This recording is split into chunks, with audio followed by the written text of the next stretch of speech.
अस्सलामु अलैका या सय्यदी या रसूलल्लाह व अला आलिका व अस्हाबिका या सय्यदी या हबीबल्लाह। दोस्तों के लिए अहम पैगाम लेकर आया हूँ कि माह रमज़ान बिल्कुल करीब है, इंशाअल्लाह हो सकता है परसों रोज़ा हो। तो ये एक मेहमान की तरह आएगा और फिर गुजर जाएगा।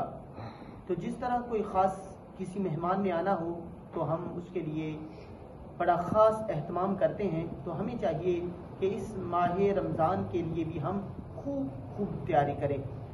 माह रमज़ान की कैसे तैयारी की जाए, हमारे जहन के अंदर पहले तो इसके अंदर जो बरक़ात हैं वो हमारे जहनों के अंदर होंगी, तो इंशाल्लाह खूब तैयारी होगी।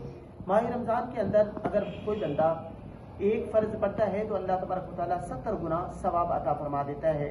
अगर इसी तरह कोई नफल पढ़ता है तो अल्लाह तबारक व तआला फ़र्ज के बराबर उसे सवाब अता फरमा देता है। इसी तरह कोई एक नेकी करता है तो उसका सवाब 70 गुना बढ़ा के अता कर दिया जाता है। तो इसीलिए हमें चाहिए कि कसरत के साथ अल्लाह तबारक व तआला की इबादत करें। हमें चाहिए कि तहज्जुद की नमाज भी अदा करें, इसी तरह नवाफिल अदा करें, माह रमज़ान के मुकम्मल रोज़े रखें, सहरी और इफ्तारी का भी एहतमाम करें। इसी तरह हमें चाहिए सदका खैरात भी करें।